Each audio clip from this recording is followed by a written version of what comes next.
Gente, sejam muito bem-vindos. Tarde Top mais uma vez aqui para alegrar, informar, avisar, bater papo, enfim, tudo tem aqui no Tarde Top, viu?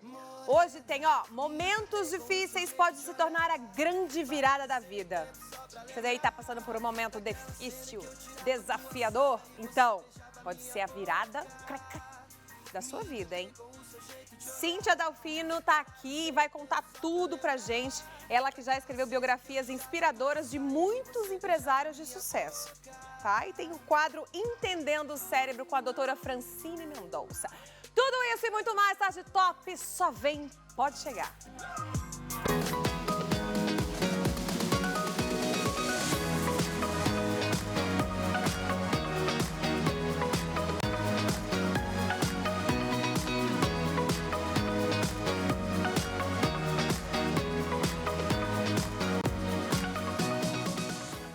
Momentos difíceis pode ser a virada que precisa na sua vida.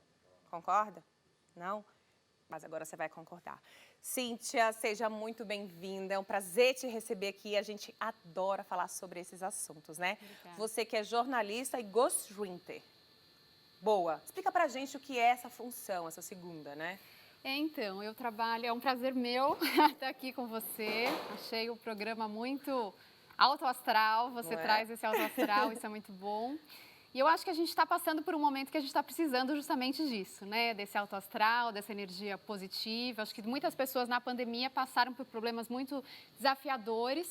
E eu vejo que as pessoas, elas buscam muito biografias inspiracionais, livros de autoajuda, para se inspirarem, né? O que eu faço num momento como esse, né? E eu sou uma pessoa que escrevo esse tipo de biografia. Então, eu trabalho como ghostwriter, né? Geralmente, esses empresários de sucesso, ou celebridades, ou pessoas que trabalham falando sobre autoajuda, sobre esses temas todos, eles não têm tempo para sentar e escrever, né? E aí eles contratam uma pessoa, que no caso sou eu, né? Que aí eu entrevisto essas pessoas, extraio delas, assim, os momentos mais, não digo os mais desafiadores, mas aqueles pontos de virada que a gente pode pegar um gancho no livro e a pessoa lê e vai falar, nossa, se essa pessoa passou por isso e tá aqui viva e tem essa história de sucesso, então eu também consigo. Então eu acho que, e esse é o tempero da maioria dos livros de sucesso hoje, né? Porque as pessoas, elas buscam isso porque elas estão precisando muito de esperança, de fé, de, né, você tá ali, você fala assim, meu Deus, como que eu vou sair disso, né? E esses pontos de virada, eu acabei, ao longo da minha trajetória como ghostwriter, entrevistando essas pessoas de sucesso, eu percebi que a maioria deles, o que eles tinham em comum era, todos deles, desculpa a palavra, mas saíram da merda, assim, quando estava naquele momento. A maioria? Eu diria que 99%. A maioria, gente. Ou foi demitido, ou está passando por um período de doença. Sério? Ou teve falência na empresa. Já me animei, viu, gente? Vamos ficar animada. Olha aí, ela tá falando. Escuta, abra o ouvido, gente. Ela tá falando. Pessoas de sucesso que estavam passando por um momento difícil, estavam na M, né, para não dizer merda, deu a reviravolta na vida. Vamos entender isso, mas eu vou te falar uma coisa. Um livro que transformou a minha vida era Transformando o Suor em Ouro, né, que fala do Bernardinho, enfim. Aquele livro me fez sair de casa, de Brasília. Eu tinha 18 anos, fui eu que... Então, o livro ajuda muito. Muitas pessoas têm preconceito ainda. Biografia autoajuda, não sei o quê. Mas é inspiração. Porque você precisa se inspirar em alguém, não é isso? E tem essa questão também que a história do outro, às vezes você olha e você fala assim, não é possível isso acontecer com alguém. Só que aí você lê a história e você fala, não é possível, né? Como assim? Como que essa pessoa conseguiu, né? E tem histórias de pessoas com as quais eu trabalhei, com as quais eu convivi e que eu admiro demais, que eu olho e falo assim, como pode, né? Como que a pessoa conseguiu extrair desse momento que parecia catastrófico, que se essa pessoa conseguiu sair disso, eu consigo fazer de tudo isso que está acontecendo na minha vida algo melhor, né? Então eu acho que assim, todo mundo na vida tem um momento que passa por um momento muito desafiador. Eu acho que você já deve ter passado. A gente passa por vários. É tipo uma montanha russa e tudo bem, faz parte, né? Quando estiver lá embaixo, é só saber administrar o negócio, né? Mas é muito difícil sair quando a gente está lá embaixo. Na verdade, eu acho que a gente conseguir enxergar possibilidades, enxergar uma saída. Mas pensa, né? Tá no fim do túnel, tem que ter uma saída, né? tudo que desce tem que subir. Mas tem pessoas que não conseguem, tem pessoas que realmente chegam ali naquele momento, naquele limite e fala, e agora, o que eu faço da minha vida? Eu não tenho para onde ir, né? Pode falar o nome de uma pessoa que você escreveu, a biografia? Então, eu não posso falar o nome das pessoas. Eu tinha certeza que ela ia falar isso. Porque eles, né, me contratam, a gente tem essa coisa de sigilo, de confidencialidade e tal. Mas tem uma apresentadora com a qual eu trabalhei durante 10 anos. Olha, apresentadora, gente. E ela fala na televisão sobre o nosso trabalho juntas, então dela eu posso falar, que é a Ana Maria Braga, e a história dela é muito rica, porque a Ana, não sei se você sabe, ela foi diretora de 8 revistas femininas antes de ir para o Norte a Norte, né? Sim. E ela foi demitida da Editora Abril, e quando ela foi demitida, com quase 40, acho que ela tinha 42 anos, ela fala que foi a melhor coisa que aconteceu na vida dela, porque, por um lado, ela contava papel higiênico, porque ela não tinha dinheiro para fazer... Isso aos 42 anos. Aos 42 anos. Tá vendo? Muita gente que tá com 30 e blaus fica, meu Deus, já tenho 30 e blaus, não construí meu império, não tenho estabilidade financeira, não tô onde eu gostaria de estar, o que eu faço da vida? E aí tá essa mulher foi lá, bateu na porta da Record e falou assim, olha, é o seguinte, eu tenho uma ideia, eu conheço o público feminino, porque ela dirigia revistas femininas, ela falou, eu conheço o público feminino, eu posso fazer um programa para mulheres. E eles falaram, imagina, né? Que essa mulher, que loucura é essa, né? E ela falou, só que eu vou atrás de patrocínio e aí a gente racha tudo que tiver, vai ser 50-50. E foi na época, né, quando ela começou o Norte a Norte, e ela começou a dar muito certo, né? E aí hoje ela está aí com quase 30 anos de televisão, então assim, ela estava num Ana momento... Maria Braga, minha gente, é muito simplesmente difícil, a Ana Maria Braga. E eu tenho assim, outras histórias de empresários de sucesso que realmente faliram empresas e hoje são bilionários, mas na época em que faliram a empresa, eles olharam e falaram assim, agora, o que eu faço para colocar comida na mesa, né?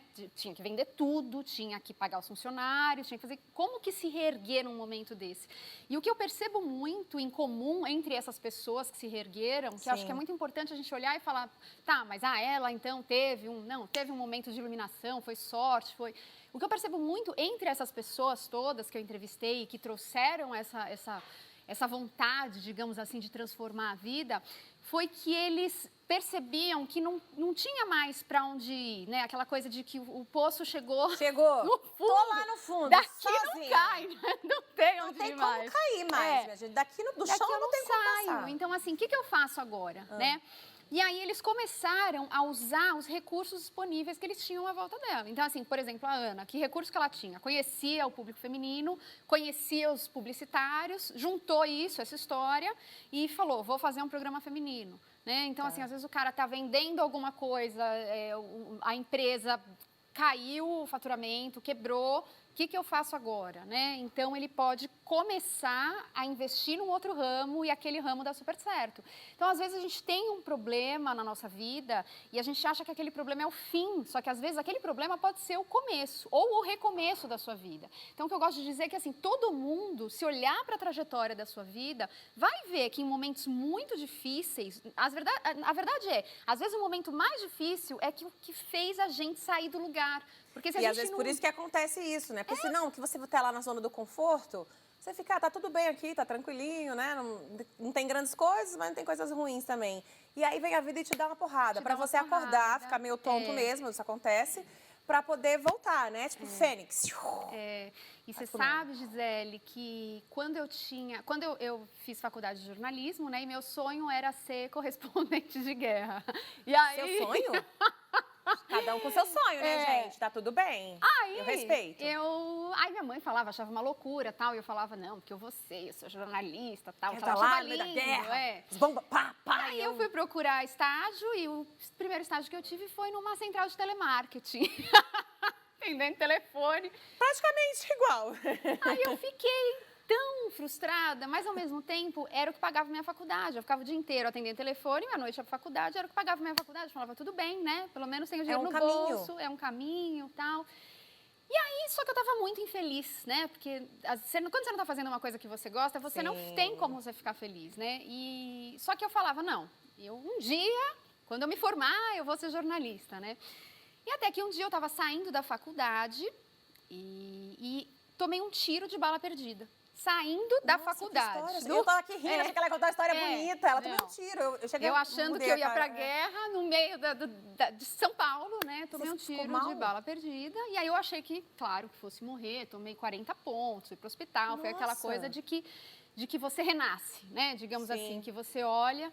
E a primeira coisa que eu fiz quando eu cheguei em casa, depois de sair do hospital, foi repensar a minha vida. Porque eu olhei e falei assim, o que eu estava fazendo ali? Achando que a vida está passando, eu atendendo telefone, e o meu sonho é ser jornalista, o que eu estou fazendo ali, né? Só para ganhar dinheiro? Claro que ganhar dinheiro, a gente precisa do nosso Sim, sustento. tem que pagar a conta. Mas o tempo passa, né? E hoje eu olho, quando eu olho para a minha vida, você fala assim, nossa, Cíntia, então aquele tiro foi o pior momento da sua vida? Não, eu digo que aquele momento foi o melhor, porque se não Quanto fosse tempo depois aquele você se tiro... recuperou?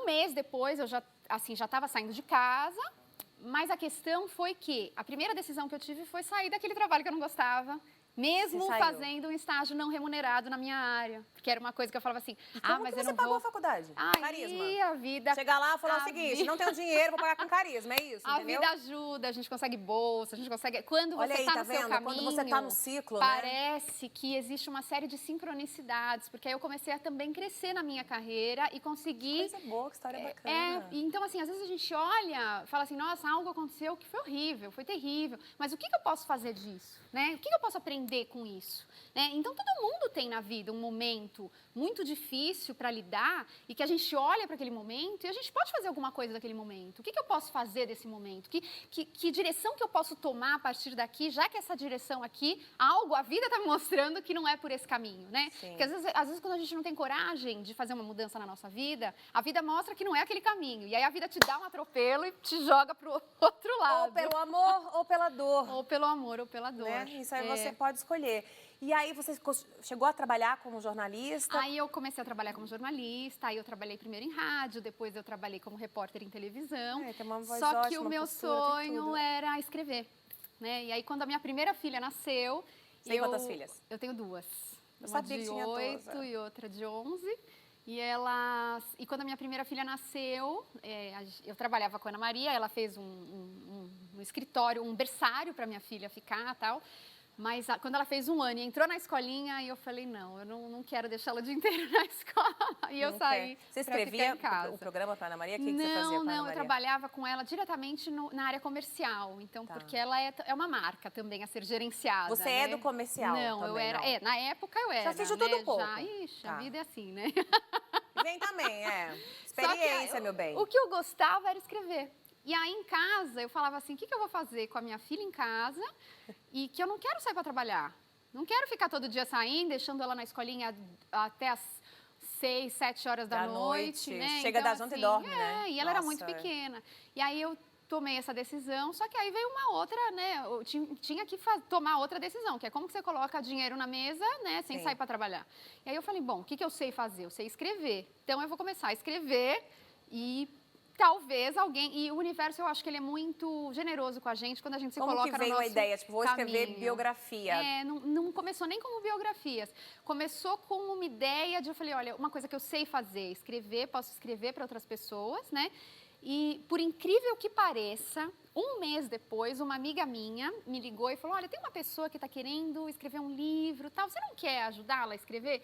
No 2º mês, eu estava no aniversário, já falei que eu fazia isso, e no aniversário eu já consegui um outro cliente, uma pessoa que conseguiu... Sabe quando a vida começa Você a assumiu trazer? que você escrevia Eu assumi que e eu era escrevia. aquilo, e aí o universo foi te O mandando universo os começou a trabalhos. me trazer, que é o que eu acho que acontece quando a Quando gente você tá está no no nosso caminho caminho. certo. Né? Porque quando a gente se desvirtua, sai, eu acho que a vida dá um jeito de falar, peraí... Pega pelo cabelo, vem cá. Você tá saindo da sua trajetória. E assim, isso a vida toda, né? Não é que, ai, nossa, e aí você entrou no seu caminho, você tá no seu caminho para sempre, você vai seguir, não. Não, né? vai fazendo, Ao tortuoso. longo da vida, aí você vai falando, o que eu tenho que aprender agora, né? Porque eu vejo, agora mesmo na pandemia, eu tive problemas dificílimos de lidar, eu tive muita dificuldade de lidar com as minhas ansiedades, saúde mundo, mental, né? mas foi catastrófico. Todo mundo teve dificuldade, mas eu, meu bem, foi catastrófico. Mas eu me sinto renascida até aqui, porque olha, quando você chega num ponto, você fala assim, meu Deus, que falta me acontecer. Mas eu também percebi que foi um período também de aprendizado, que eu tinha que aprender muitas coisas naqueles momentos ruins, né? Sim. Porque a gente olha na hora e fala, gente, que que coisa que está acontecendo comigo, né? O que eu faço agora? Só que aquele momento sempre está querendo te dizer alguma coisa, às vezes Como que a gente faz para enxergar? escancarando. Porque o difícil, eu acho, é enxergar o lado bom quando tá acontecendo um monte de coisa ruim. Quando você não tá onde você não gostaria de estar, quando você não se acha que merece mais, está num lugar que você, né, tem certeza que, tipo, eu posso mais, né, e tô aqui. E aí, como que enxerga, tipo, como você enxerga as possibilidades? Ficando com raiva e reclamando não é, né? Não é. Eu acho que a gente não consegue nem enxergar, na verdade. A gente começa a sofrer, né? Eu acho que traz um sofrimento tão grande que aí você não consegue mais ficar parado. E aquele sofrimento faz você se movimentar de alguma forma. Que nem você falou, ou a dor ou o amor vai movimentar, de alguma forma você vai ter que movimentar. Cíntia, você acha que escrever a própria história, mesmo que não tenha ainda o sucesso, seja caminhando, ter feito assim, ajuda a rever a própria história, colocar algumas coisas no lugar, ter ideias, clarear a mente, assim? Sim, porque eu acho que eu acho que o nosso maior ativo realmente é a nossa própria história, tá? Porque quando você revisita a sua história, eu acho que não é nem a questão de você escrever a sua história, mas você olhar para o seu passado e você falar, nossa, eu já fiz tanta coisa legal, né? Ontem eu estava conversando com a minha cunhada, ela falou que todos os dias ela está acordando e ela pensa em todas as coisas legais que ela já fez, porque ela está com a autoestima muito baixa, tal, então ela fala Na assim... vida? Na vida. Né? Nossa, quanta coisa legal eu já fiz, né? Olha, eu já fiz isso, já fiz aquilo, tal. Então, assim, você acaba relembrando quem você é, né? Tem uma história muito bonita que fala de umas tribos africanas, né? Que quando as pessoas começam a se desvirtuar do caminho delas, eles colocam aquela pessoa no meio de toda a tribo e a tribo começa a cantar a música do nascimento delas. E aquela pessoa começa a relembrar de quem ela é. Como chama esse livro? Né? Não, é uma lenda É uma mesmo lenda africana. mesmo. E eu acho que a gente poderia ter essa possibilidade, né, de entrar em contato com quem nós somos de verdade, Sim. né? Se a gente olha para nossa história, a gente fala, nossa, eu passei por tanta coisa e eu tô aqui. Quero ouvir minha música, gente. Canta aí, bota aí pra tocar agora minha música. Pode botar aí, DJ, quero cantar. Bota minha música do Nascimento aí. E aí acho que a gente consegue entender o porquê que a gente está passando aquilo e a gente consegue reencontrar as forças que a gente tem dentro da gente para superar aquele desafio, né? Que ela tá lá. Todo mundo tem, porque senão não teria aquele desafio. Sim. Né? Que bacana. Tá aí. Cíntia, Delfino, muito obrigada. Seus contatos. Quem quiser acompanhar você nas redes sociais. Eu adorei. Volte sempre. Fala super bem. Obrigada. Super motivacional. Quem quiser me encontrar Sucesso. é Cíntia Dalpino. Cíntia é com TH. Eu tô no Instagram e eu também lá gravo alguns vídeos para quem quer começar a escrever, quem quer contar a própria história, né? E eu acho importante a gente se apoderar da nossa história. Não é só a história do outro que é linda. Acho que a gente tem que olhar pra gente com mais generosidade e falar, nossa, olha tudo que eu construí, né? E não precisa ser dinheiro, não precisa ser sucesso, não precisa ser uma trajetória. Às vezes é você olhar com carinho pra você, né? Falar, olha que filho incrível que eu tenho, olha que como eu olha consegui, onde eu cheguei, olha né? onde eu cheguei, olha quantos desafios eu passei, né? Então acho que olhar mesmo pra nossa história com essa generosidade, isso faz muito bem. Obrigada, viu? E até uma próxima. Eu agradeço. E a gente vai para um rápido intervalo e no próximo bloco tem Entendendo o Cérebro com a doutora Francine Mendonça. É já, depois dos comerciais.